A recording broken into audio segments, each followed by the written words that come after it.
Welcome to the Executive Council meeting for December. This meeting, just to let you all know, this meeting is being recorded and is being live streamed via the Council's website. There are no planned or tested fire alarms today. So in the event of a fire, can I ask that you make your way to the back of the chamber and join us outside in the freezing car park, where we'll make sure everybody's accounted for and probably come back here and carry on because it's a mistake. But you never know. Members should be mindful that the high-performing loop system is sensitive to any type of noise in the chamber, like a cough. Ambient sound from the chamber immediately prior to the meeting and during open sessions may be picked up by the loop, and therefore councillors should conduct private conversations outside the chamber. The loop will be muted at the close of the meeting. When invited to speak, you should press the button on your microphone unit to make it live, speak directly into the microphone and press the button again to switch it off once you have finished speaking. Right. Item number one on the agenda this morning is apologies for absence. Rachel. Thank you, Leader. We have apologies from Councillor Brooks, Executive Councillor for Environment, and Debbie Barnes, Chief Executive. I remember her. Yes, Councillor Brooks is having the longest birthday party ever. 60 years. He's been on it for a good couple of weeks now. So, item number 2, declaration of members' interests. Anybody got any interests? Nope, I'll take that as a no. Item number 3 then, announcements by the leader, executive council or executive directors. There's nothing from me, anything from the executive councillors? Anything from any of the directors? No.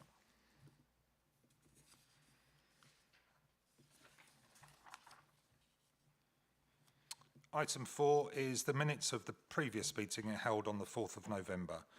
Has anybody got any comments or points to raise about the minutes? If not, it's just an affirmation as to the minutes, so everybody happy, just nod and I will sign them. I'm very pleased I didn't start reading the agenda item from the previous minutes like I did last time, which was slightly confusing.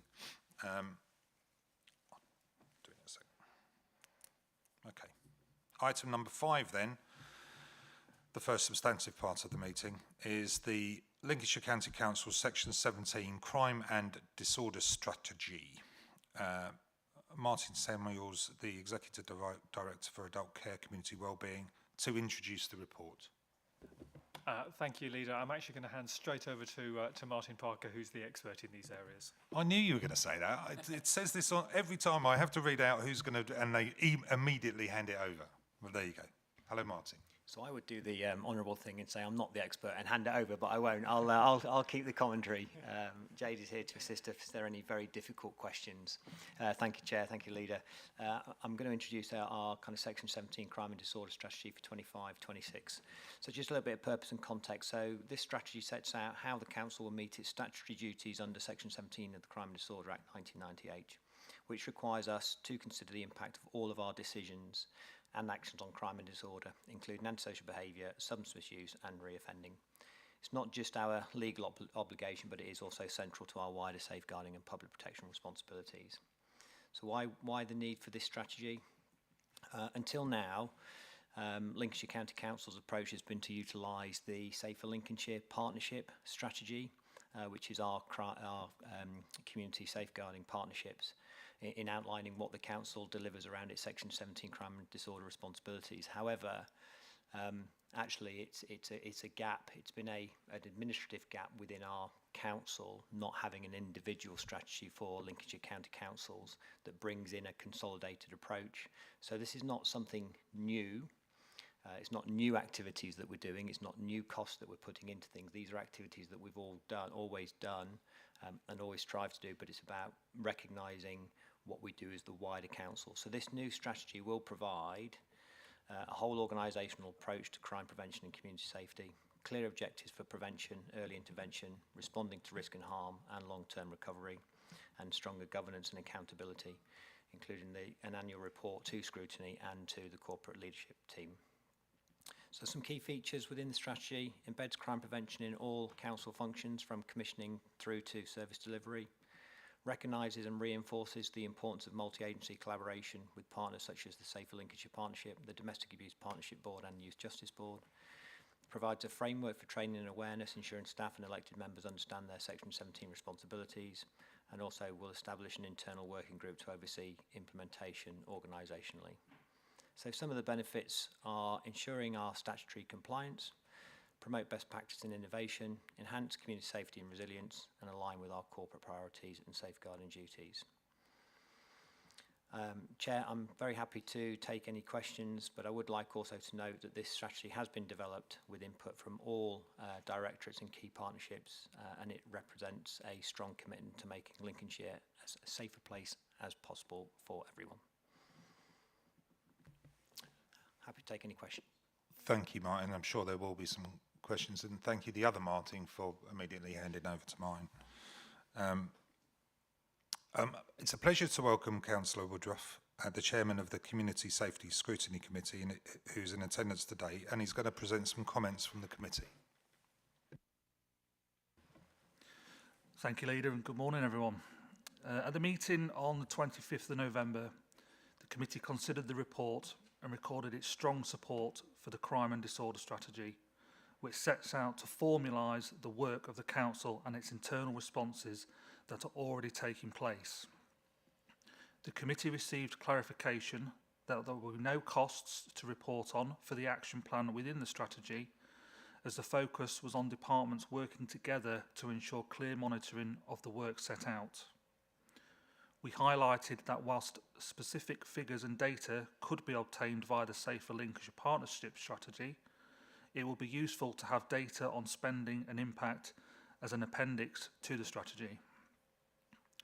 We noted the significant amount of work being done to support children at risk of offending and their families through, for example, the Youth Justice Board, Future for Me and the Stay Safe Partnership. Furthermore, the strategy is a place-based piece of work which addresses the varying issues experienced by different areas within the county, for example, rural and urban areas, and does not apply a county blanket approach.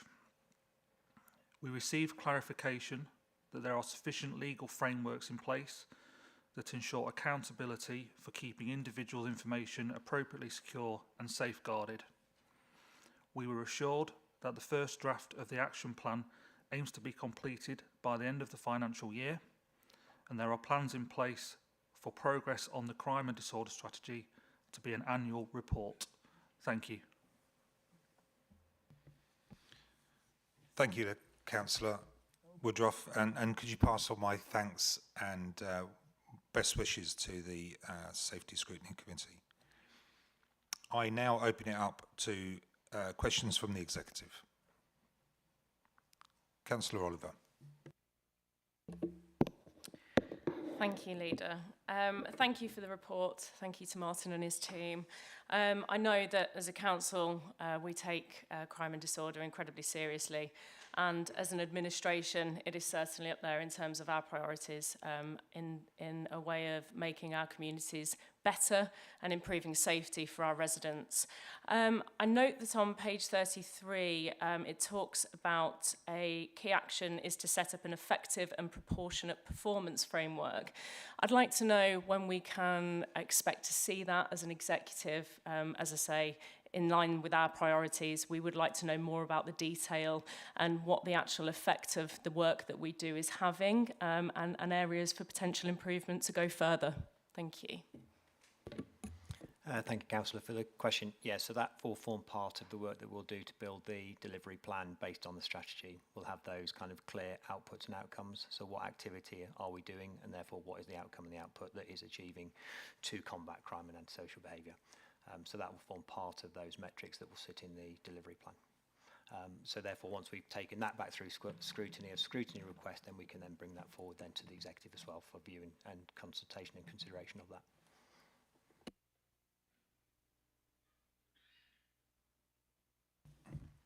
Councillor Clegg. Thank you, Chairman. Thank you, Martin, for taking us briefly through that report. Just following on from Councillor Oliver's comments, on page 33, the final paragraph before point 9 says about establishing a working group, and that excuse me, and that will comprise nominated officers from each directorate. Was any consideration given to whether an elected member should also be part of that working group? And in terms of sort of assessing progress, is it the intention that progress reports will come back to the executive, and if so, at what frequency? Thank you. Yeah, we're very happy to invite any elected members who wish to be part of that nomination to be involved in that. So would welcome nominations through. Just in terms of frequency of reporting, certainly when we took it through the corporate leadership team and others, they felt that an annual report would suffice in terms of the reporting on delivery of the strategy year on year as opposed to quarterly updates. Thank you. Any other questions? Okay. Oh, Councillor Catton. On page 17, under the resources comment, it says there are no direct costs linked to the strategy. Can you confirm that the training incorporated that is all internal then? And if there is, what are the indirect costs involved in this strategy? I presume it's going to be number of hours of people's times, etc., with the working groups. So it would be useful to have that information. Yeah, that was, thanks Councillor, that was one of the issues that were, or one of the observations that was raised by the scrutiny committee that we'll make sure we'll build into that delivery plan in terms of identified financial secondary costs as you've described. But yeah, the training that is delivered is an internal training element within the current kind of training offer of the council. I do think we need to be somewhat careful, generally speaking, when we talk about zero cost. There's almost nowhere that ever doesn't cost something. I can confirm that by some of the things I've asked to have done and actually cost a fortune. So we need to be very careful when we say zero cost, and it needs to be noted in scrutiny committees as well that push back on that comment. So I can cross that one off my list of questions. Has anyone else got any questions? Councillor Oliver. Just an observation from me, on page 26, there is a paragraph that talks about violence against women and girls, amongst others. I think the lack of mention for men and boys is actually really important to distinguish in there, because I think sometimes that is an area that is sometimes slightly overlooked. I know there is a huge focus on women and girls, but I do think it's important that we note there is also a hell of a lot of violence against men and boys. Yeah, I agree with that, Councillor. We'll have a look at that. Yeah, again, it's a bit, the wording's a bit clumsy, and I understand how you've ended up with that phrase because you want to emphasise women and girls' protection, but at the same time, boys particularly need caring, and so do adult men who may be in need, or just generally everybody. So it's a very difficult sentence. I will enjoy reading the better statement when that comes out, because you want to incorporate everybody, but amongst others, it doesn't really cut it really. Any more questions? So I have one more question. I'm somewhat confused. I'm sure it's in here somewhere. But why is this the first time this has been put in place? Why hasn't this been in place for longer than now?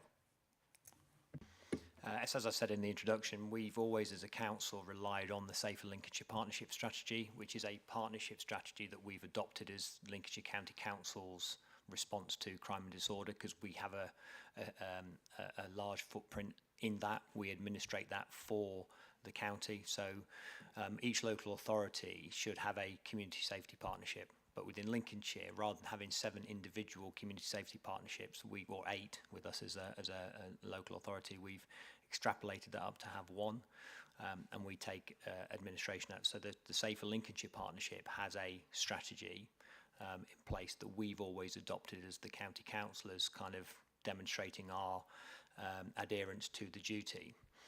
When the new legal officer was employed and reviewed our in-house strategies, there was a recommendation that came forward actually that we need to strengthen that. And actually when we looked at it, we recognised actually that we were doing some of the activities that we were already doing, actually advocated that we were doing even more than we had realised through the Safer Lincolnshire Partnership strategy, such as our HR policies, for example, such as our reviews of building elements and designing out crime. These activities were always being done by the council, but we never reported it through them because they weren't part of a Safer Lincolnshire Partnership piece, but they were definitely already embedded within the county council. So it was kind of a recognition from the chief legal officer saying actually that, you know, there's a lot of activity going on here that describes how we're meeting our statutory duties, that we're not wrapping up as a whole council approach and demonstrating to the public that we're meeting the duty more than we are through our Safer Lincolnshire Partnership. That's why there's been a gap in the two, and that's why we're now bringing this here today. Okay, thank you. When was that discovered? When was that shortfall or gap first brought up? I want to say about 8-9 months ago. Okay, thank you. Anyone else have got any more questions on that? Lovely then. So I now invite the executive to vote on the recommendations set out on page 13 of the agenda pack. All those in favour? Thank you, that is unanimous.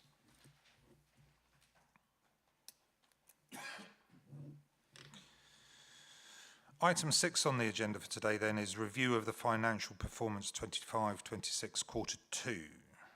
Michelle Grady to introduce, probably palm off straight away where there you are over there. The other side of the room, thank you. Thank you very much. So this is our quarter 2 update report, giving you an update on the financial position for our revenue and capital budgets as at the end of September. So the table 1 on page 37 of your report shows a forecast underspend on our revenue position of 6.4 million over our general fund services. This is an improvement on quarter 1, but it's probably worth noting that whilst this is an improved position, this has assumed use of contingency and some temporary resources as the service lines continue to show pressures which we've previously reported, and they are all detailed in the Appendix A on page 47 of your reports. Table 1 also highlights the continued forecasting of an overspend on the dedicated schools grant block, which has risen to 25 million, which is mainly driven by the pressures on the high needs block, which is quite nationally known and an issue that's becoming an increasing issue for Lincolnshire this year. This position will be ring-fenced as a deficit position as per the government statutory override requirement, so shouldn't impact on the other finances of the council. In terms of our capital budget, table 2 on page 39 provides an update to the capital programme, which has got a planned £294 million of investment for the current year. This now includes any balances that were carried forward from last financial year onto specific projects. The table also sets out the external funding requirement and the borrowing requirement for the programme, and the overall spend forecast shows some underspending on the programme and an underspending of capital contingency. It also shows an increase in use of external funding and some slippage on the borrowing requirement for the programme as well.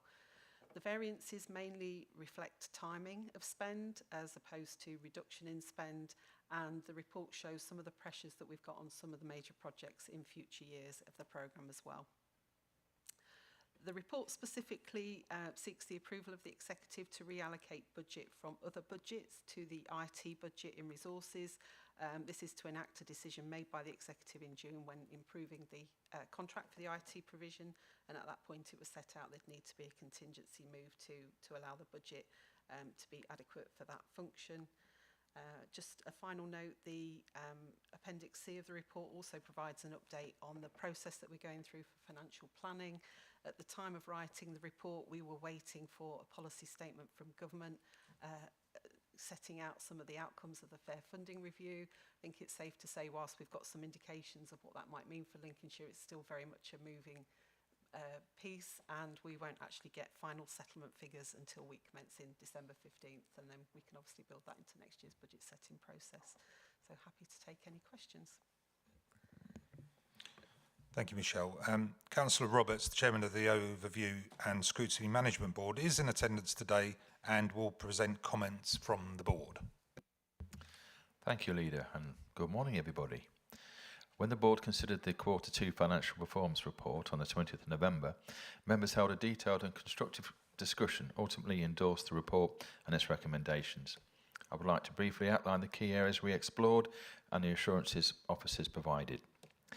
Members spent time examining the position in highways, particularly the reported underspend and reference to schemes being cancelled. We were clear about the importance of certainty for our communities and sought clarification on whether works were generally cancelled or simply reprogrammed. Officers confirmed that most schemes had been deferred rather than removed, and that the focus had been on prioritising safety critical works within an approved budget, and with a full written schedule of revised delivery dates would be provided. We also scrutinised the underlying pressures and demand-led budgets. Members noted that some overspends were being managed through contingencies and one-off measures, and queried the sustainability of this approach. Officers acknowledged the challenges but outlined the actions being taken in both adult care and children's services, including strengthening the local placement options, improved forecasting and commissioning work, and the development of specialist teams to reduce high-cost external placements. They emphasised that these measures were beginning to improve grip on demand and cost trends.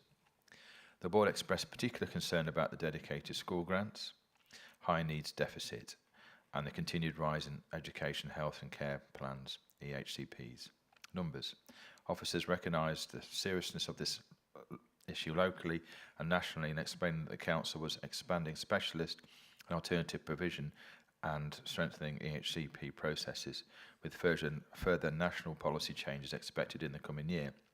Members were also questioned the rephrasing of capital schemes, especially those relating to the National Special Educational Needs and Disabilities funding position, and sought assurance that the effects on children and families. Officers confirmed that no schemes had been removed from the programme and that the changes reflected timing adjustments rather than reductions in planned investment. We also considered the volatility in the waste budget, especially income from the energy waste facility. Officers explained that the main movement was linked to energy prices and that the fluctuations were precisely why a corporate contingency exists to manage this risk. Members sought clarity on the fire and rescue control project, given its critical function.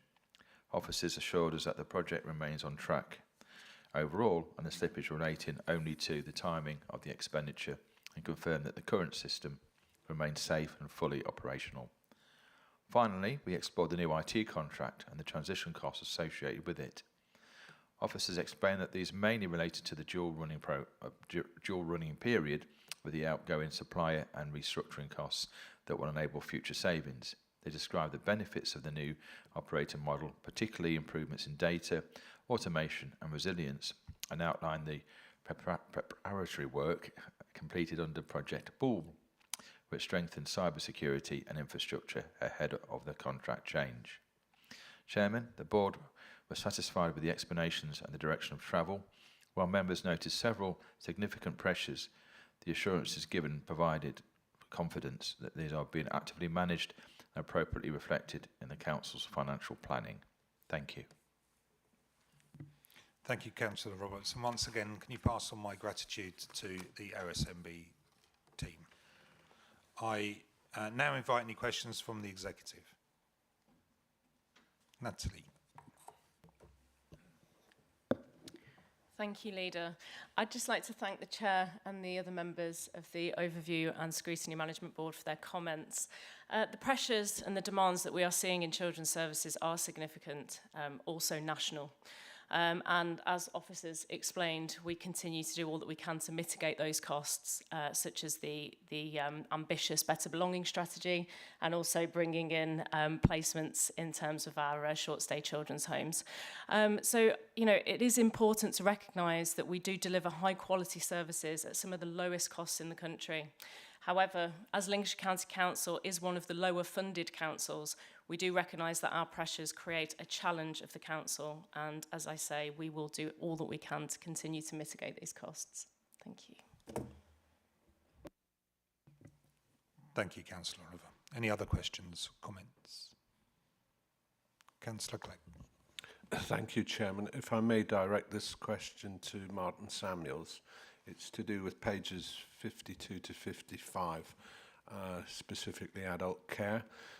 In the report, it identifies significant cost pressures there, and I don't want to go through any of those in specific detail that are highlighted, but the question to Martin is, could you just elaborate for the benefit of the executive the key mitigation measures that are in place or planned to tackle these, and to give assurance that these will be monitored and, if necessary, adapted to ensure that long-term savings and efficiencies are delivered, please?